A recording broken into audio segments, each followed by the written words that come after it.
Toppers अपने answer कैसे लिखते हैं? हम लोग हमेशा सोचते हैं कि हमारे मार्क्स क्यों नहीं आ रहे हैं और टॉपर्स के इतने अच्छे मार्क्स क्यों आ जाते हैं। आप सभी बच्चे जानते हैं कि एक टपरी पे जो चाय मिलती है वो 5 से 10 रुपए की मिलती है, पर वही चाय सेम टेस्ट की अगर आप किसी होटल में जाके पियोगे तो वो 150 से 200 रुपए की मिलेगी।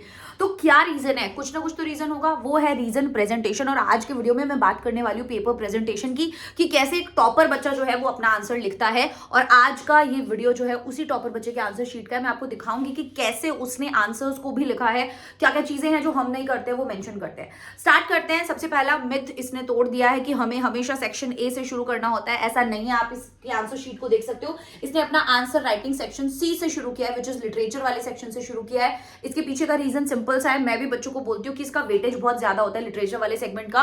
और साथ ही साथ बच्चों आप ये जानते हो कि टाइम जो है इसमें बहुत ज्यादा लगता है, प्लस हमने अच्छे से पढ़ा हुआ होता है तो हम अटेम्प्ट भी बहुत अच्छा करके आ सकते हैं। और first impression is the last impression, ये आप सब बच्चे जानते हैं। तो जब हमने शुरुआत की तो इसने देखा सेक्शन सी से शुरू किया, तो भाई क्या बढ़िया तरीके से इसने एक एक चीज मेंशन किया है। इसने लिखा English language and literature section C literature text book, मतलब सब कुछ ही लिख दिया इस बंदे ने।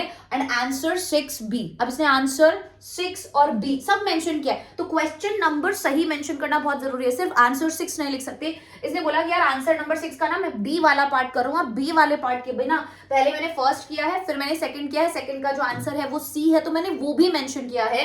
एंड देन उसके बाद आपको लिख रहा होगा कि थर्ड वाला है। अगर मैं आगे बढ़ूं इसी तरीके से उसने आगे बढ़ा है। एंड देन आंसर नंबर 7 पे आया तो उसने बोला यार मैं 7th का भी B वाला कर रहा हूं, B वाला कर रहा हूं, तो 7B मैंने डाला, देन 1 डाला, एंड देन उसका आंसर डाला कि उसका आंसर B है। तो हर एक पार्ट क्वेश्चन नंबर का आप लोगों को मेंशन करना बहुत ज्यादा जरूरी है, उससे आप लोगों को ही हेल्प मिलेगा, टीचर को ईजी होगा कि आपने क्या अटेम्प्ट किया है, कहां से अटेम्प्ट किया है। और आप सब बच्चे जो हैं जो अक्सर मार्क्स गंवा देते हैं, मतलब अगर मेंशन नहीं करोगे ना तो नंबर कटेंगे ही कटेंगे। दूसरी चीज यही की यही हम देख लेते हैं कि यार देखो जो शॉर्ट आंसर टाइप क्वेश्चन होता है ना, बच्चे ने क्लियरली बता दिया कि यार ये शॉर्ट आंसर टाइप क्वेश्चन है, मैं बहुत कुछ जो है इसके अंदर नहीं लिखूंगा, मुझसे जितना पूछा गया है मैं उतना ही लिखूंगा। मतलब 30 to 40 वर्ड्स में बोला जाता है।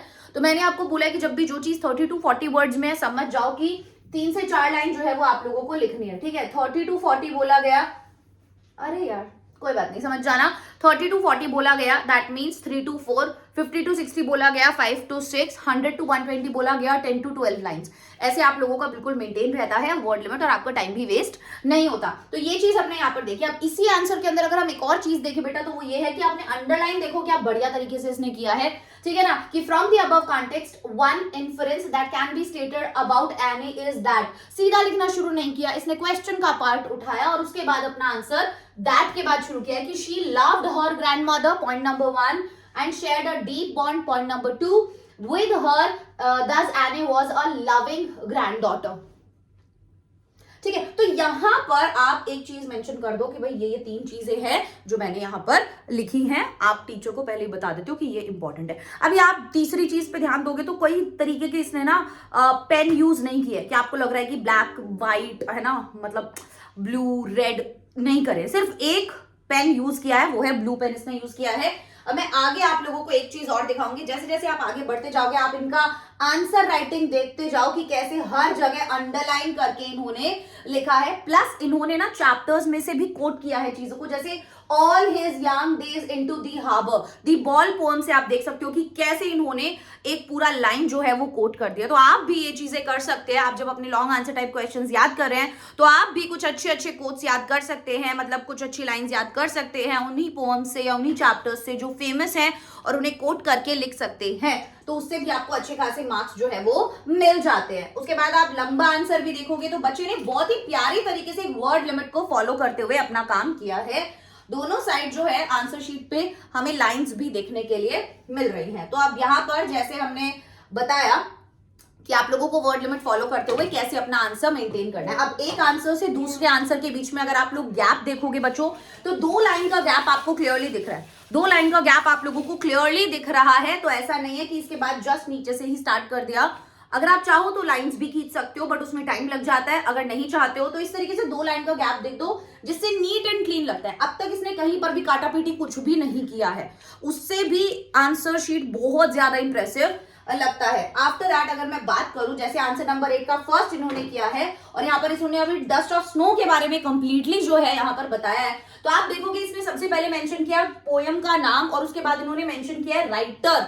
का नाम भी, ठीक है। Illustrating the beauty of nature, melancholic, highly despondent, crow, hemlock tree, positive effect. आप देखो सारी जो मेन चीजें है ना उन सबको इन्होंने अंडरलाइन करते हुए सारी इंपॉर्टेंट थीम्स को यहाँ पर डालते हुए उन्होंने अपना आंसर लिखा है। लॉन्ग आंसर टाइप क्वेश्चन है, आप देख लीजिए यहाँ पे कितनी लाइंस में इन्होंने लिखा है। तो ऐसे ही नीट एंड क्लीन तरीके से आप लोगों को अपने आंसर्स भी लिखने हैं, मेंशन भी करना है क्वेश्चन नंबर ढंग से। अब मैं आगे एक और चीज के बारे में बात करूं अगर, तो अंडरलाइन हमने इंपॉर्टेंट चीजें कर दी है, एक आंसर से दूसरे आंसर के बीच में हम लोगों ने स्पेस छोड़ा है। और आगे अगर हम बढ़ेंगे तो ये पूरा आंसर जो है आप देख सकते हो, ये लिखते जा रहे हैं। अब मैं ये वाला आंसर आप लोगों को दिखाना चाहती थी, जो आप लोगों को लॉन्ग आंसर टाइप क्वेश्चन बच्चों पूछा जाता है ना, और आपको कंपैरिजन बेस्ड, मतलब एक चैप्टर उठा लेते हैं फिर दूसरा चैप्टर उठा लेते हैं फिर कंपैरिजन करने को बोलते हैं। तो इस तरीके के आप चैप्टर्स में, इस तरीके के क्वेश्चंस में, इसने यहाँ पर देखो पहले क्या लिखा है कि childhood memories remind us of the days gone by, memories help us to relive our young days, but not everyone wants to remember their past, may be because of the hardships they faced. So सबसे पहले इन्होंने बताया childhood of narrator in Goa, Goa वाले narrator का childhood यहां पर बता दिया।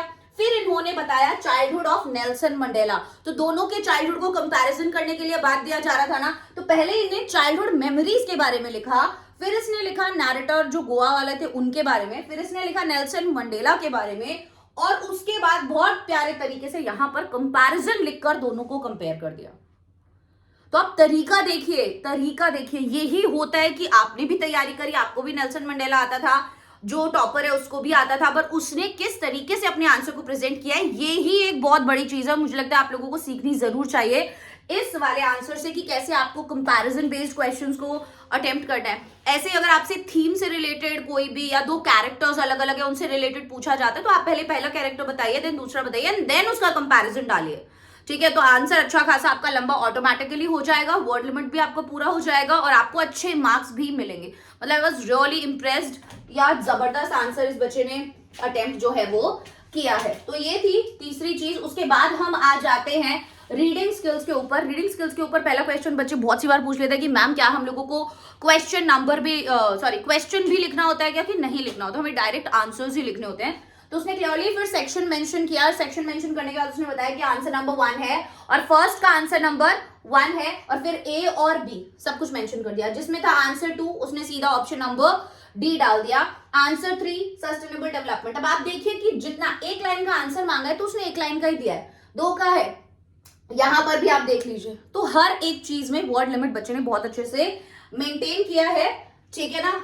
और सारा 1 बाय 1 करके उसने पहले लिटरेचर किया, लिटरेचर के बाद उसने अनसीन पैसेज उठाया। It is completely up to you, आप कोई भी पैसेज कोई भी सेक्शन कभी भी अटेम्प्ट कर सकते हो, बस मेंशन जरूर करना ढंग से।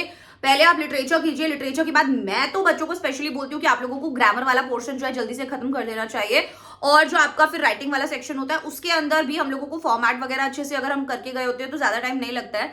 तो ये आपके ऊपर है कि ग्रामर करने के बाद अब आपको राइटिंग करना है या अनसीन पैसेज करना है, उसके अंदर चॉइस आपका रहता है, ठीक है ना। तो ये इस तरीके से आप अपना आंसर जो है वो लिख सकते हो। कहीं पर भी आपको कोई काटापीटी नहीं दिख रही है, सीधा सीधा सीधा सीधा करता जा रहा है बच्चा। उसके बाद आ जाता है सेक्शन बी, जैसे ग्रामर सेक्शन है तो उसमें एरर और करेक्शन वाला ऐसे बॉक्स दिया जाता है ना, बंदे ने आराम से बॉक्स बना दिया, आप खुद देख सकते हो कितना बढ़िया, पहले एरर में बॉक्स बना के और उसने करेक्शन वहां पर डाल दिया, सीधा आंसर लिखने की जगह, है ना। तो एरर करेक्शन वाले में ऐसे आप अपना आंसर मेंशन कर सकते हैं। यहाँ पर देखिए एरर और करेक्शन, 4th का आंसर नंबर सी है, 5th का इट है, एरर और करेक्शन। बढ़िया तरीके से अपने सारे आंसर नंबर भी मेंटेन किए हैं और डायरेक्ट आंसर लिखते हुए अपना टाइम भी बचाया है। क्वेश्चन लिखने में बच्चों ने टाइम वेस्ट नहीं किया है, ठीक है। सो ये एग्जामिनर को भी बहुत आसानी रहती है, बार बार उन लोगों को देखना नहीं पड़ता पहले क्या किया है फिर कौन सा किया फिर कौन सा किया, बहुत इजीली वो अपना आंसर चेक कर पाते हैं और आप लोगों को सही नंबर भी मिल जाते हैं। जब हम क्वेश्चन नंबर ढंग से नहीं करते या पहले कुछ बाद में कुछ इस तरीके से बार बार शफल करते हैं, इधर उधर करते हैं, तो उससे टीचर के कंफ्यूज होने की प्रोबेबिलिटी, मतलब कंफ्यूज होने के चांसेस बहुत ज्यादा बढ़ जाते हैं, और वहां पर फिर ये हो सकता है कि गलती से टीचर से शायद किसी 2 नंबर के सवाल में आपको 1 नंबर ही दे, उन्हें लगे कि 1 नंबर का ही था।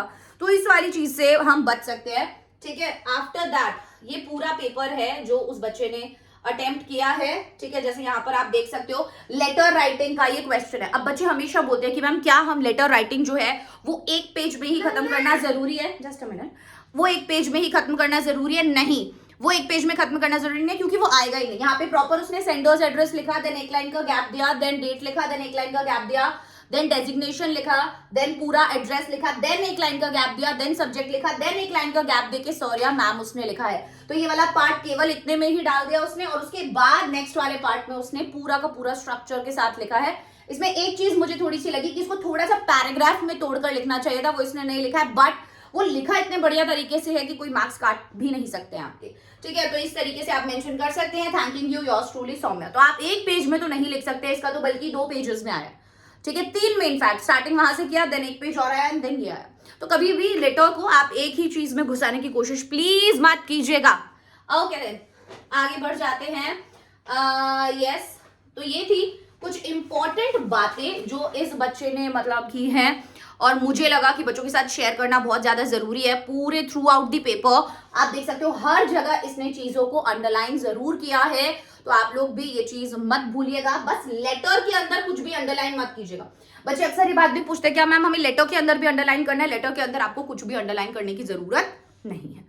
तो इस वीडियो से हमने क्या सीखा? इस वीडियो से हमने सीधा ये सीखा कि हम किसी भी सेक्शन से अपना आंसर लिखना शुरू कर सकते हैं।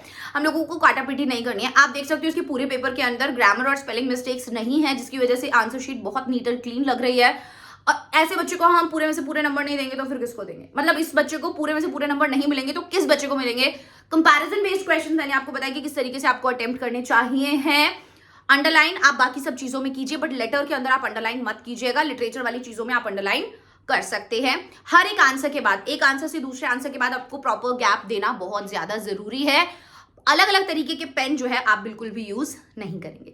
सो ये था मेरा आज का छोटा सा वीडियो जिसके अंदर मुझे बात करनी थी आंसर राइटिंग के बारे में। I wish and I hope कि आपको आज का ये वीडियो पसंद आया होगा। अगर आप चैनल पर नए हैं अभी के अभी चैनल को सब्सक्राइब कीजिए, वीडियो को लाइक कीजिए, और मुझे बताइए अगर आप और भी सब्जेक्ट्स के इसी तरीके से टॉपर्स के आंसर शीट देखना चाहते हैं और ये जानना चाहते हैं कि हम कैसे अपना आंसर एग्जाम्स में लिखे, या और भी अमेजिंग एग्जाम की स्ट्रैटेजीज या टिप्स या ट्रिक्स के लिए चैनल को फॉलो जरूर कीजिए। Bye bye, take care, all the best.